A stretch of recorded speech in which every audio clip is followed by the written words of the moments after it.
बिस्मिल्लाहिर्रहमानिर्रहीम। अस्सलामु अलैकुम my YouTube family, welcome back to my channel with another vlog. कैसे हैं आप लोग? उम्मीद करती हूँ खैरियत से होंगे। माशाल्लाह माशाल्लाह सबके रोज़े अच्छे गुजर रहे होंगे और मेरी दुआ है कि हम सबको अल्लाह ताला ज़्यादा से ज़्यादा रमज़ान के महीने में रोज़े रखने, इबादत करने और नेक अमल करने की तौफीक दे। आमीन अल्लाहुम्मा आमीन। तो आज का व्लॉग शुरू करेंगे। मैं फिर से किचन में ही मौजूद हूँ। ज़्यादातर मेरा काम किचन में ही होता है, इसलिए मैं किचन के ही व्लॉग्स बनाती हूँ। इधर उधर मैं क्या करूं, जो भी मैं छोटे मोटे काम कर रही होती हूँ, अब मैं बच्चों को ये नहीं कह सकती मेरे पीछे कैमरा लेकर घूमूं।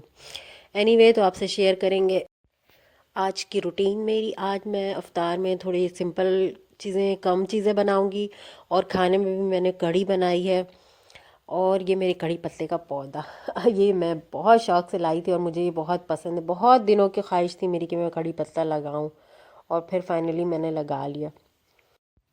और मैं बना रही थी कढ़ी, और ये देखें हरी मिर्चें जुड़ी हुई दरख्त से टूटी हुई। तो मैंने बहुत खुशी खुशी कढ़ी पत्ते डाल दिए भाई तेल में। पहले 2 दिन से, मतलब हम लोग 3 दिन से तले तली चीज़ें बहुत ज़्यादा खा रहे हैं, तली हुई। तो इसके पापा कह रहे थे तली हुई चीज़ें कम करो, थोड़ा फ्रूट्स वगैरह खाओ, लेकिन बच्चे आमादा होते ही नहीं हैं। तो इसीलिए मैंने डिसाइड किया कि थोड़ा हल्का बनाऊं खाने में। तो खाने में मैंने बनाए थे कढ़ी और चावल। अफ्तार के वक्त ही हमने थोड़े थोड़े खा लिए थे, और फिर सहरी में भी हमने रोटी के साथ ही कढ़ी और रोटी खानी थी। तो मैं बनाने लगी थी कढ़ी। कढ़ी भी माशाल्लाह बहुत मज़ेदार बनी थी। आज पता नहीं आजकल क्या हो गया है, खाना मुझसे बहुत मज़ेदार बन रहा है, अच्छा बन रहा है। अफ्तार में हमने बनाए थे थोड़े से दाल के पकोड़े, थोड़े, और 2 दिनों से जो आलू के थोड़े पकोड़े बच रहे थे ना, वो मैंने रख दिए थे उठा के अलग से। तो वही मैं डालूंगी, और थोड़े मुझे कम लग रहे थे तो इसलिए मैंने थोड़े दाल भिगो दिए थे। दाल मैंने चने की और खिसाड़ी की दाल कहते हैं ना उसको, तो वो भिगोई थी, थोड़ी सी थी। तो उसके आधे पकोड़े मैंने कढ़ी में डाल दिए थे और आधे मैंने रख दिए थे इफ्तार में खाने के लिए। तो शुरू हो गए बच्चे मेरे कि आज, हस्बैंड भी मेरे कह रहे थे आज अच्छे अच्छे वाले पकोड़े बनाई तो कम रखा है तुमने। मैं बोली क्या हो गया यार, आप लोग तो तेल की चीज़ें मना कर रहे थे, वो तो मैंने एक्स्ट्रा में थोड़े ज़्यादा थे तो मैंने रख दिया। चलो फिर किसी दिन मैं दाल के पकौड़े दोबारा से बनाऊंगी। हाँ, तो मुझे थोड़ी सी अम्मी को भी भेजनी थी कड़ी, इसलिए मैंने थोड़े बढ़ा दिए थे, वरना तो जो बचे हुए पकोड़े थे वह उससे ही मेरे पूरे हो जाते।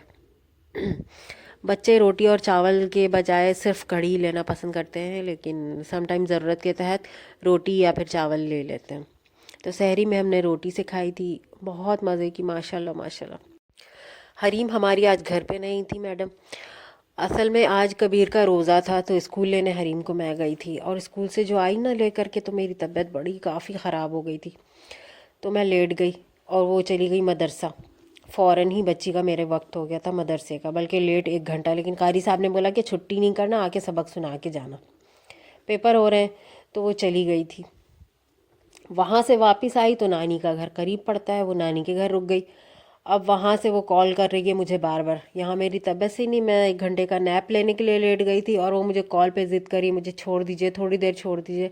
ट्यूशन की भी उसने छुट्टी कर ली, कह रही मुझे सब याद है, मैं बाद में पढ़ लूँगी।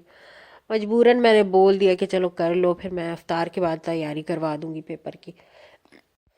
कबीर मेरा रोज़े था और उसको एलर्जी भी हो रही थी, उसकी अपनी क्लासेस भी थी, पेपर आज उसका नहीं था तो वो स्कूल नहीं गया था। तो मैंने सोचा थोड़ा चलो उसको भी रिलैक्स मिले, यहाँ वहाँ भागते हुए उसके रोज़े ना लगना शुरू हो जाए, इसलिए मैं ही चली गई। और मदरसे में फिर जब वो लेने नहीं गया तो वो नानी के यहाँ चली गई हरी।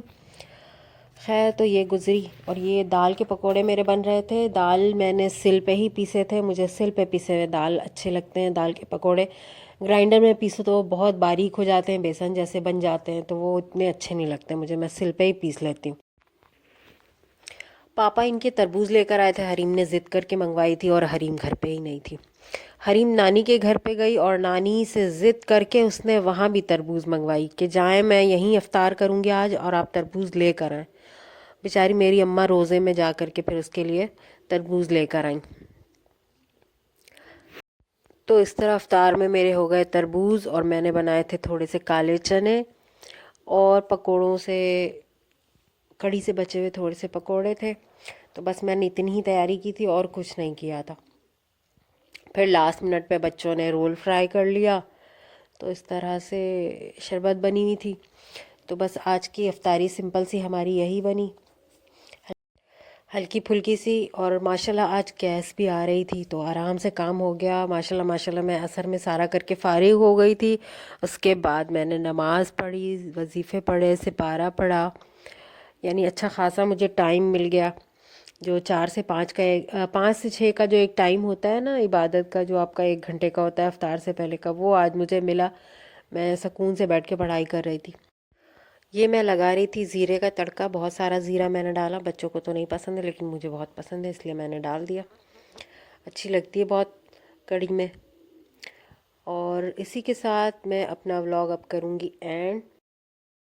मेरी दुआ है अल्लाह ताला हम सबको रमज़ान के महीने में खुशियों और खुशू के साथ इबादतों की तौफीक दे, ताकि हम अपने अल्लाह को राज़ी कर सकें।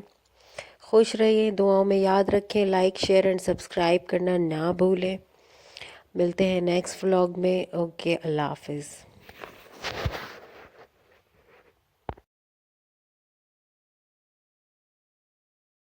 मेरी दुआ